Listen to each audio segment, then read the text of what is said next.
Caros amigos, estamos iniciando mais um programa nos caminhos da história. Vamos tratar hoje de um período histórico do Rio Grande do Sul que vai da fundação da colônia do Santíssimo Sacramento pelos portugueses na margem esquerda do rio Uruguai, em 1680, até a fundação da cidade de Rio Grande, que é a fundação do Rio Grande do Sul pelos portugueses. Este período de 50 e poucos anos. Não saia daí. Volto logo logo.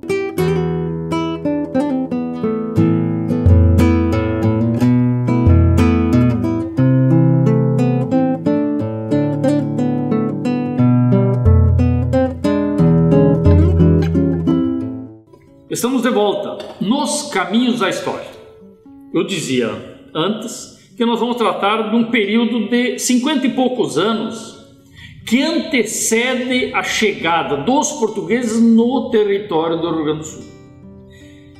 Os portugueses foram ocupando a costa brasileira, o centro do Brasil, São Paulo, Rio de Janeiro, Espírito Santo, Bahia, e foram entrando as bandeiras, os bandeirantes foram se embrenhando em direção do oeste brasileiro, entrando no que hoje é Goiás, Mato Grosso, chegando até o Acre. E aqui no Rio Grande do Sul, nada. Por quê? Porque aqui não havia nada. Nada de interesse econômico. Este é o fato. Os nossos bichos são os bichos pequenos, as nossas aves não têm grandes coloridos e, para piorar tudo, a nossa costa é um risco. A nossa costa é uma costa de muita dificuldade para a chegada dos navios. Então os portugueses chegaram até Laguna, chegaram até Florianópolis, o Desterro, e desceram até Laguna, onde os navios conseguiam chegar. De Laguna para baixo, os navios não chegam na costa do Rio Grande do Sul com facilidade, não. Eles encalham, eles batem no chão, o nível do mar na costa rio-grandense é um nível baixo, tá? Então o que os portugueses fazem? Eles querem ocupar essa região mais ao sul de Laguna e encontram o Rio da Prata, a entrada do Rio da Prata e a margem esquerda do Rio da Prata não ocupada. Vamos nos lembrar que Buenos Aires foi refundada em 1582, mas Buenos Aires, que é na margem direita do Rio da Prata, e mais acima, Assunção do Paraguai. Na margem esquerda não havia nada, portanto os portugueses instalaram na frente do rio, na frente de Buenos Aires, na margem esquerda do Rio da Prata, instalaram uma ocupação que levou o nome de Colônia do Santíssimo Sacramento. Esta colônia ela é instalada no dia 22 de janeiro de 1680, instalada por Manuel Lobo, que era o governador da Capitania Real no Rio de Janeiro. Ele recebeu ordens para a instalação da colônia Santíssimo Sacramento. Tá? Dom Manuel Lobo. Uma coisa interessante assim para a gente perceber, o Rio da Prata é um rio muito largo. Tá? Então de um lado do rio, ou seja, na margem direita está Buenos Aires e na margem esquerda a colônia Sacramento. Qual é a distância de um ponto ao outro? 52 quilômetros.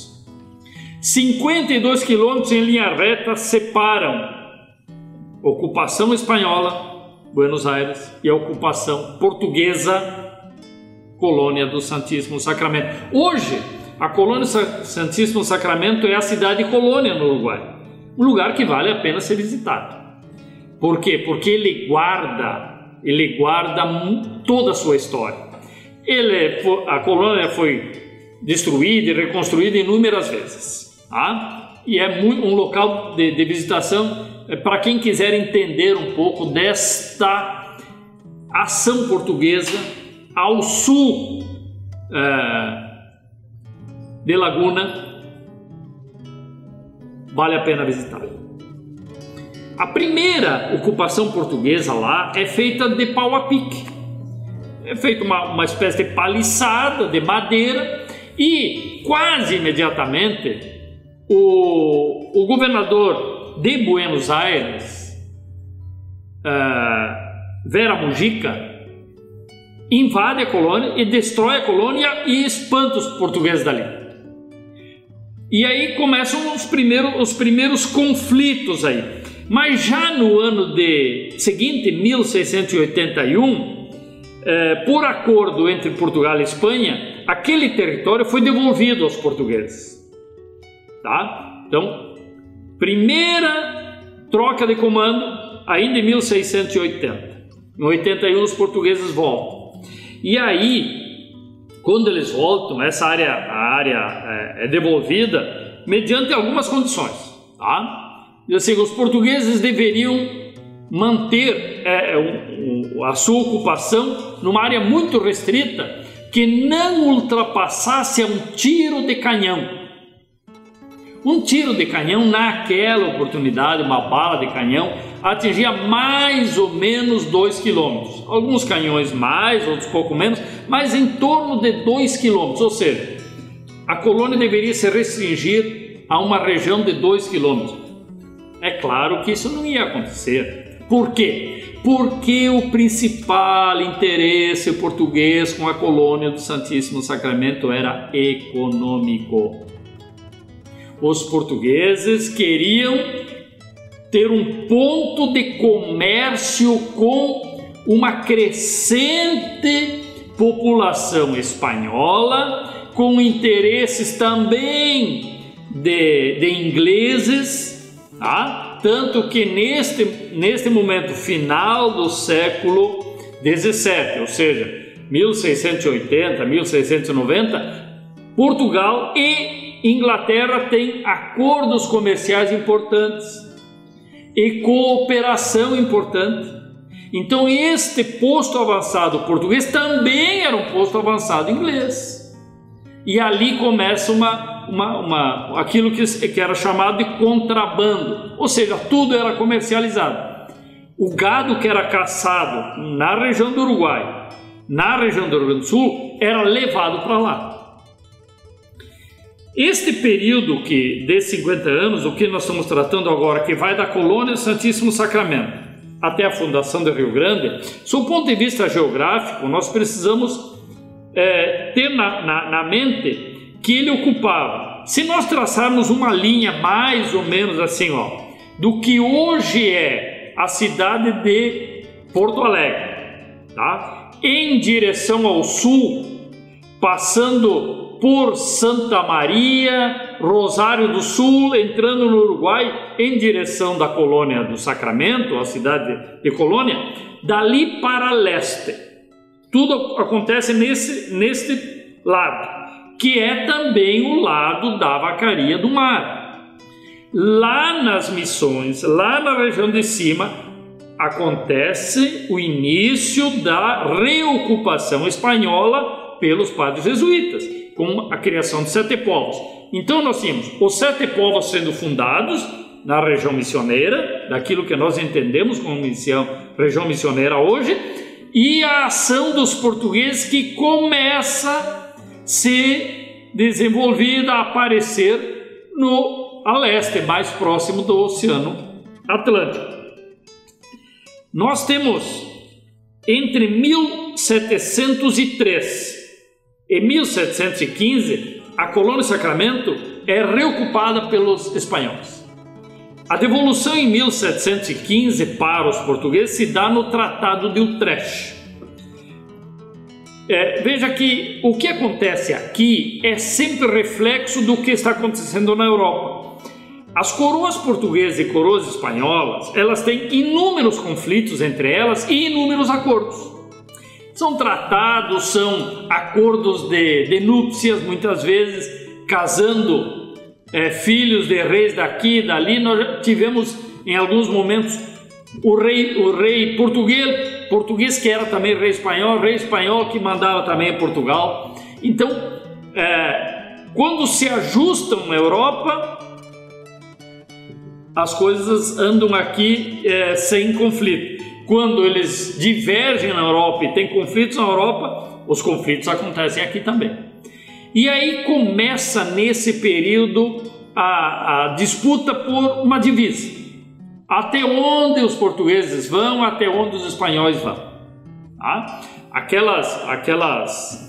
Aqueles acordos dos primeiros tratados lá, Tratado de Tordesilhas, por exemplo, que é o primeiro tratado de divisão de terras, ele começa a ser escamoteado, começa a ser desfeito, não observado, especialmente por parte dos portugueses.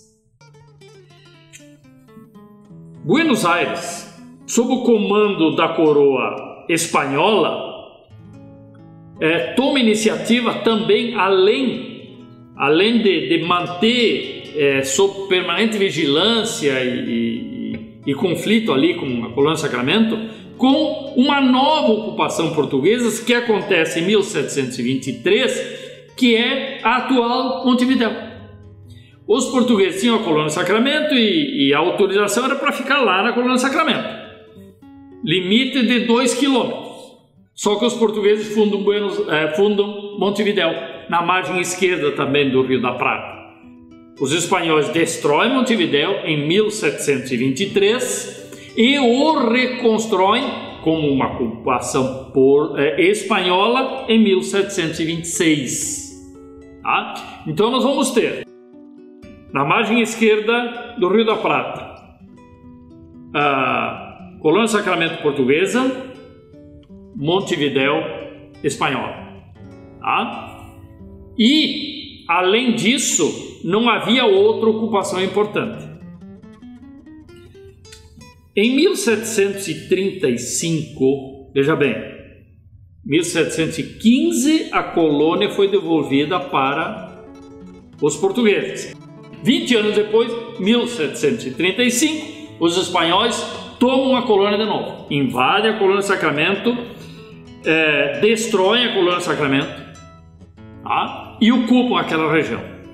2 anos depois, 1737, tá? Silva Paz, comandando uma expedição portuguesa que sai de Lisboa,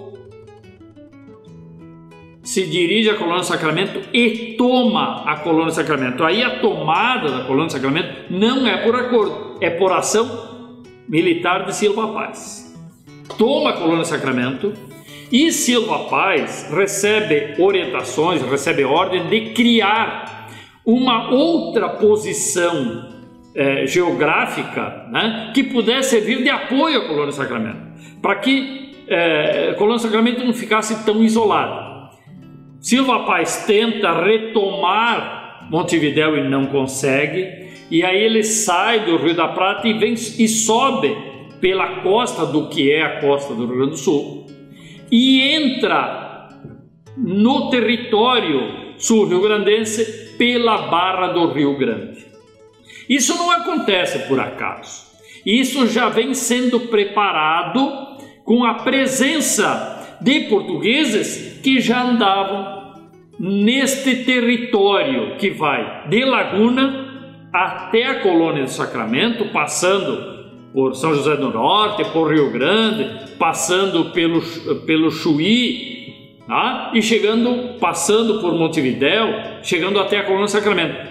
Este território, junto à margem esquerda do Rio da Prata e depois junto ao litoral do Oceano Atlântico, serve como passagem das primeiras tropas de gado. E aí nós vamos ter uma coisa extremamente importante, que é o início das tropiadas e o início da ocupação portuguesa nessa costa, com a distribuição das primeiras sesmarias. O primeiro caminho das tropas é chamado Caminho da Praia. O Caminho da Praia, ele é um itinerário, uma trajetória que vai desde do Uruguai, das proximidades de Montevidéu, sobe por Castilhos Grande, passa pelo Chuí, passa naquela faixa de terra que existe entre a Lagoa Mirim e o Oceano Atlântico, vai em direção de Rio Grande, atravessa o Canal de Rio Grande, São José do Norte, Mostardas, vai até Tramandaí, sobe em direção de Torres, entra em Santa Catarina e vai até São Francisco, em Santa Catarina, e dali sobe a serra, Curitiba, e de Curitiba para os centros de distribuição de gado e de cavalos e de mulas, que são representados naquela época por o que hoje nós conhecemos como Sorocaba, Itapetininga, em território paulista, que eram as grandes feiras de animais. Então esse é o primeiro caminho. Esse caminho é aberto por Cristóvão Pereira de Abreu, chamado de o primeiro tropeiro do Rio Grande. Cristóvão Pereira de Abreu era um lagunense. Voltamos daqui a pouco para continuar nessa história da primeira preparação de ocupação do território rio-grandense pelos portugueses. Não saia daí. Erva mate e chás Barão, o verdadeiro sabor do chimarrão. A erva mate Barão, a preferida do chimarrão e nos corações dos gaúchos. Voltamos nos caminhos da história, falando hoje da colônia Sacramento, 1680, até a fundação de Rio Grande. Nós dizíamos no bloco anterior que o primeiro tropeiro, chamado Cristóvão Pereira de Abreu, aliás, tem um CTG em Itaqui, com esse nome, CTG Cristóvão Pereira de Abreu. Eu acho que é uma das poucas referências no tradicionalismo feito por Cristóvão Pereira de Abreu, esse homem importante que foi o que abriu o primeiro caminho de tropiadas no Rio Grande do Sul pelo litoral. Depois nós vamos ter variações de caminhos de tropa que nós vamos falar um pouco mais adiante aí. Cristóvão Pereira de Abreu também foi quem preparou o local, o ambiente, escolheu a posição da fundação do Forte Jesus Maria José por Silva Paz, José da Silva Paz, que voltava da colônia Sacramento, que entrou no Canal de Rio Grande com as suas tropas embarcadas em navios, e cria, junto ao Canal de Rio Grande, a saída, que o Canal de Rio Grande é a saída da Laguna dos Patos.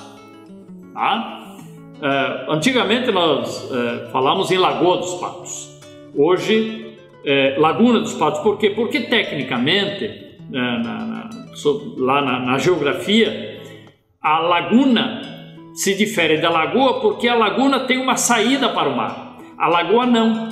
A lagoa é interna. Ela é uma área de água no continente. A laguna é uma área de água que tem uma saída para o mar, que é o caso da Laguna dos Patos, que é a principal entrada de navios até hoje no Rio Grande do Sul, lá no canal chamado Canal de Rio Grande. Por onde entraram os portugueses e fundaram essa fortificação, que também é chamada de presídio, também pode ser chamada de colônia, Jesus Maria José. Uma ocupação, primeiro militar, e a partir dali começa a distribuição de terras naquela região que vai de Rio Grande em direção da fronteira oeste. Mas antes disso, nós já tínhamos ocupação e distribuição de terras abaixo de Laguna, abaixo de Torres, em direção de Tramandaí, em direção do Viamão. A região de Viamão, ou Campos de Viamão, é uma região que vai desde o rio Tramandaí até o canal do Rio Grande. Pega toda a região do que hoje é Viamão, do que hoje é Capivari, do que hoje é Porto Alegre, do que é Mostardas, do que é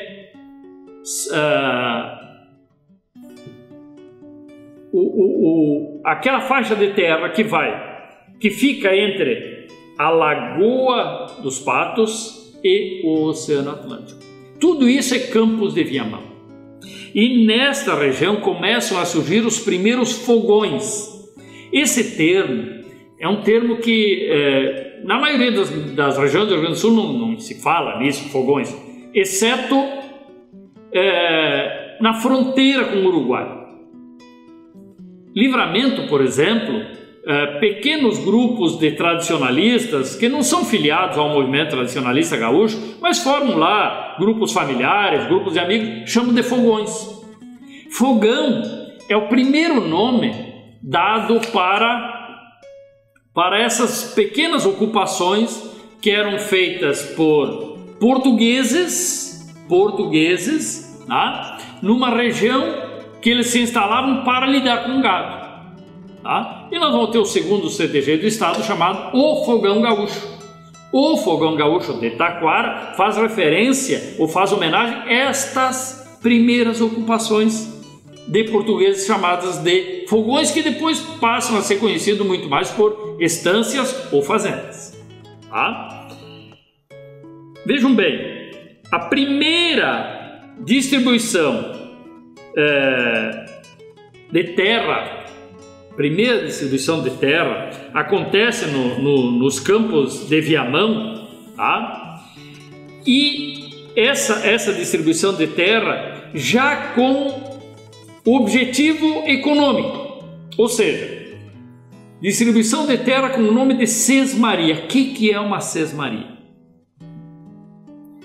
Sesmaria é uma área de terra que normalmente tem uma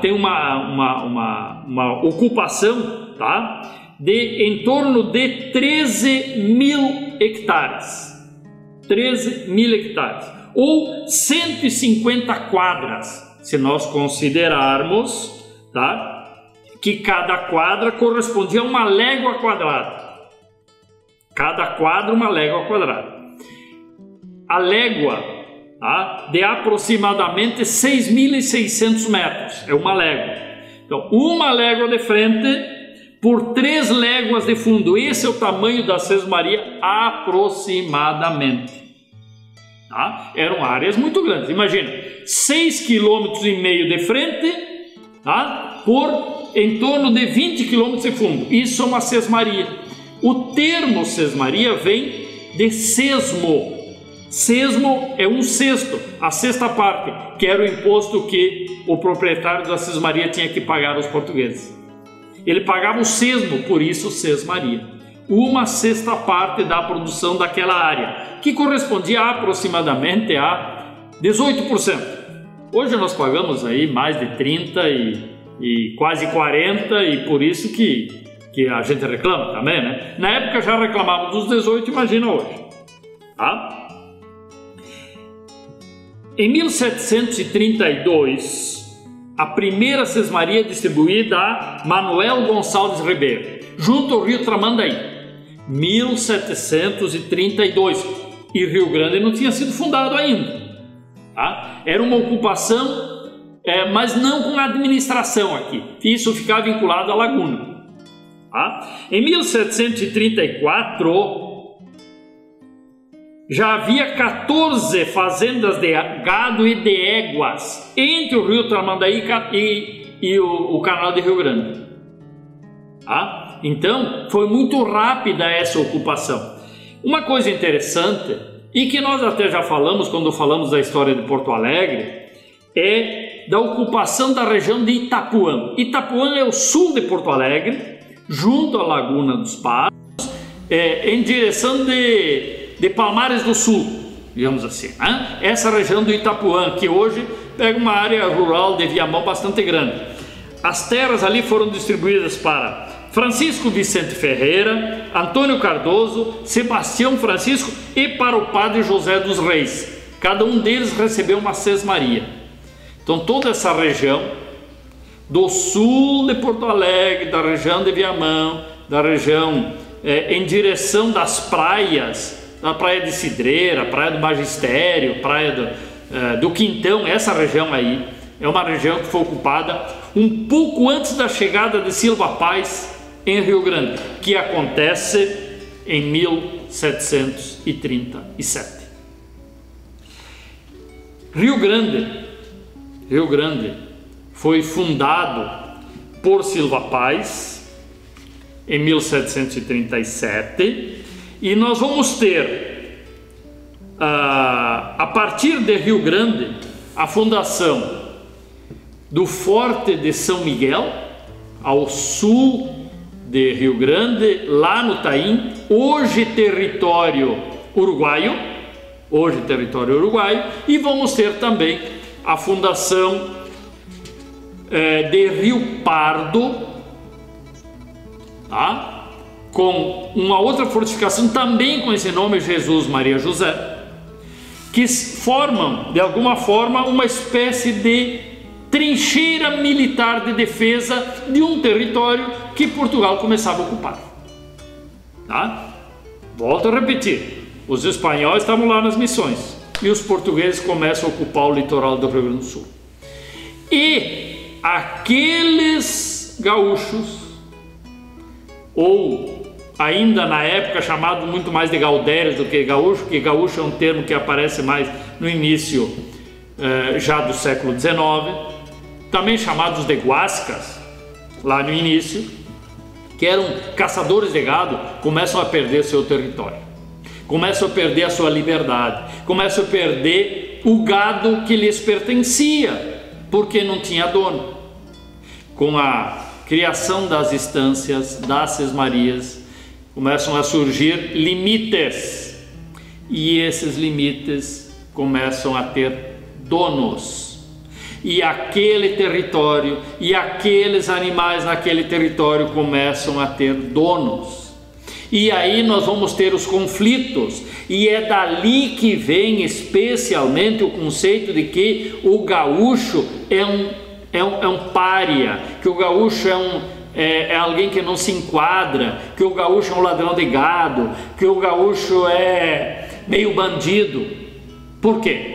Porque era um tipo humano, índios, mestiços, alguns portugueses, alguns espanhóis, alguns náufragos que andavam por aí, né? Gente de toda sorte, que vivia livre, tinha a sua camisa como sua casa, não tinha rei, não tinha lei,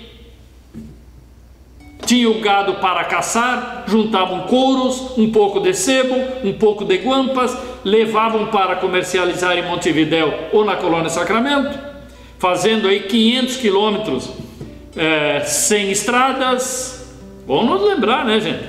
Não tinha estrada, não tinha pontes, o couro era colocado, um couro em cima do outro, tá? Um couro em cima do outro, eram juntados os couros dos bois em cima de uma eslita, em cima de uma forquilha de madeira, de uma armação de madeira que era arrastada por cavalos ou por mulas já na época, tá? E levados para comercializar, que era a única fonte de riqueza, e levavam para a Colônia Sacramento, por exemplo, ou para Montevidéu, e trocavam lá por quê? Por coisas fundamentais. Trocavam por fósforo, trocavam por canha, né? Evidentemente, por algum tipo de aguardente, algum tipo de bebida alcoólica, por algumas roupas, por algum calçado, por um pouco de sal, por um pouco de açúcar, por um pouco de coisas, de querosene, coisas que eles pudessem usar e tocar suas vidas. Aquele tipo humano não tinha casa, não tinha família também. As estâncias acabam com esse tipo de vida, e evidentemente que nós vamos ter um conflito. E quando Silva Paz funda Rio Grande em 1737, o Brasil já tem 230 anos de de fundação, de ocupação. Tá? Aqui começam os conflitos. Tá? Assim começa a história do Rio Grande do Sul, com a fundação de Rio Grande, repito, 1737. Essa era a nossa aula de hoje, a nossa conversa de hoje. Voltamos numa próxima oportunidade.